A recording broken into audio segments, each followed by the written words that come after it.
have not even uploaded my finishing the French drainage trench video yet, but here I am. In case my description wasn't clear, this is how I bring the Origami Paddler down. There's somebody coming up to the dock, so I'll catch you in a bit. They were just going by to, I guess they're on their way to fish. It's a beautiful day. I'm gonna go put the hand truck back in the car, and then I'm gonna bring the rest of my stuff down and load up. See you soon. Got the rest of my stuff. I've got my own paddle this time. It's much longer. I'm gonna switch over to fast, and you can watch me get this puppy ready to go in the water.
Hey, so I'm going to be a little set-in video here to kind of narrate what's going on in front of us. I've got you lined up so that hopefully it kind of looks like I'm looking at the camera. What we're doing is paddling. Everything's going great.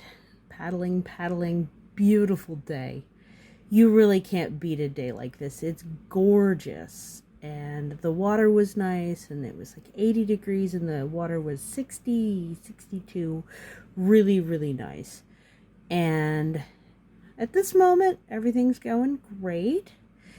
And I'm just trying to stay up along the edge here, kind of in the slower water along the edge of the river.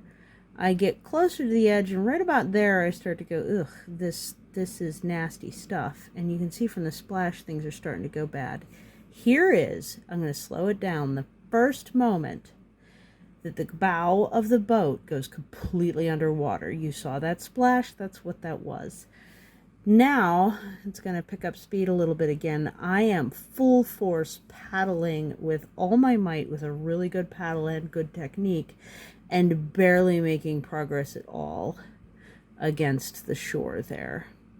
At this moment I give up. We're going to speed the film up again, and I come back to a slow eddy. The water is hitting that ledge that's sticking out there, the greenery, and it's backwashing, so the water's barely moving. I take a moment and I drink some water and I think about it. And right now I'm making a very strange decision, and that is I'm about to try again. So here we go. Trying again, I'm keeping to the edge of the river a lot closer because the water is way slower there. And I think I'm just going to do a sprint. So we get up to here, and here's where I think I'm going to do a sprint. Super slow motion here.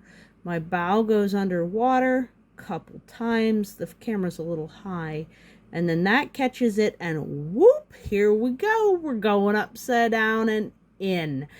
It, I fully submerged. I was able to hold the boat up so it didn't hit me in the head, and I was able to, in this moment where we're underwater, do that, retrieve the paddle, reflip the boat, and get at least my top half on top of the decking.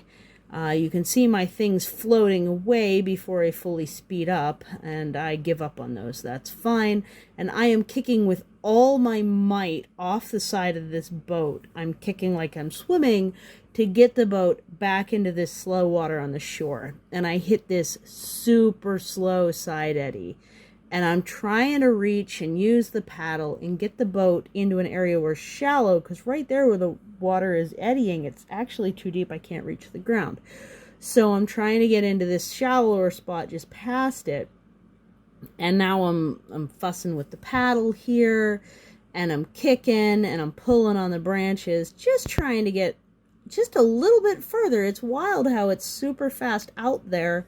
And then once I'm here, okay, I'm finally past that, and I'm able to get back on the boat. I think I'm a little bit crooked at first. I've got nothing on the deck of the boat anymore. No chair. My, stuff's gone. And I just assume it's gone for a moment here. And I'm just going to paddle back to the ramp. I'm sitting cross-legged on the deck of this kayak and just meh, whatever. And I'm paddling real good to get back. And then I start to notice I just picked up my sunscreen. I just picked up my bag with coffee in it.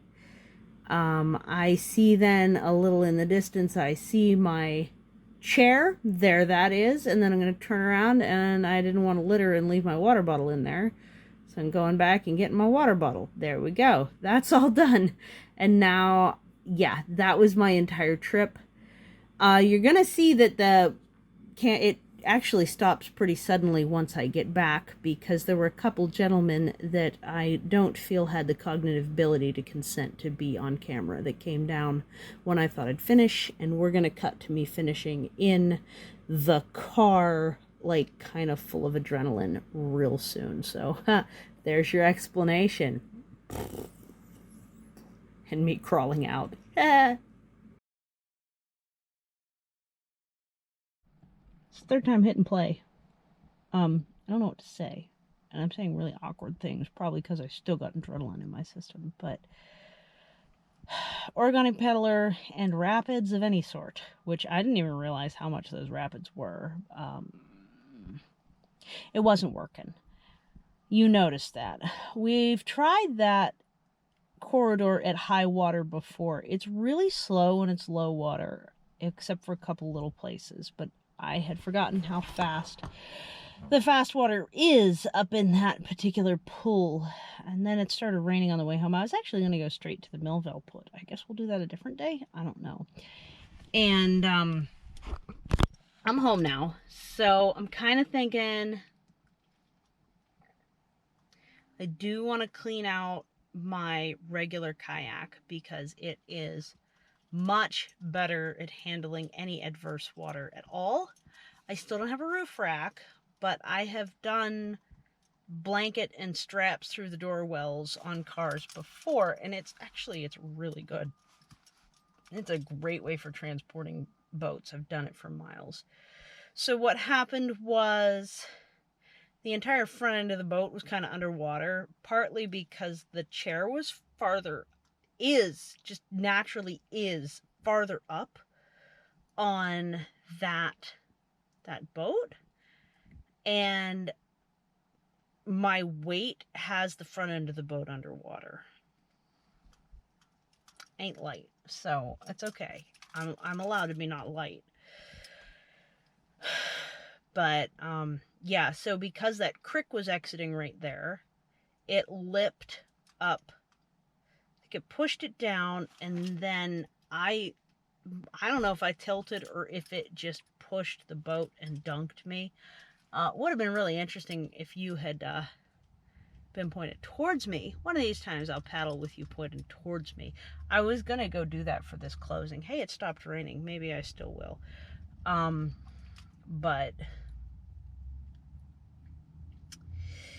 yeah, that was an experience. We'll just say that was an experience, okay? And good to know. So I need to do slow water only with the origami apparently, and I need to clean out the proper kayak. It's convenient. It's really nice to have, but it's like if the water's cooking or moving or anything, it's not going to work out. I was able to get back on once I was in the shallow. I was able to hang off the side and kick it to the shallow. Like I kicked real hard like I was swimming. And at first I only retrieved my paddle and I thought I was just going to lose the rest of it. But I was able to go find everything else seems to have floated and I got everything. I don't think I lost anything, which is amazing because I really thought I was going to lose everything except my paddle. I was just really glad I still had my paddle. So, because I wouldn't have been able to get home without the paddle. So that's kind of a big deal. Yeah. So that's what happened. And,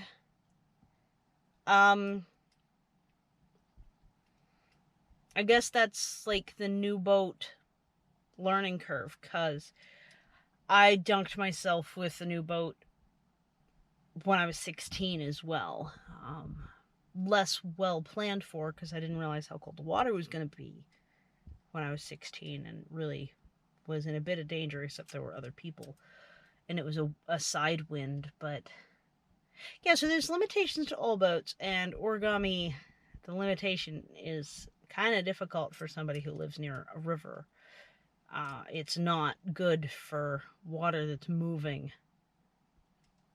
It just isn't. So, I mean, maybe if you're like 80 pounds, I don't know how much lighter than me you'd need to be for that boat to actually float well, honestly. So, yeah, lesson learned on that, and it stopped raining. I might go down again. I don't know. Do I want to? It's like 6 o'clock at night. I don't know. I'm undecided. We'll see. Take care. Thanks so much for visiting me at the bottom of a cliffside. Hee hee. Take care. Bye.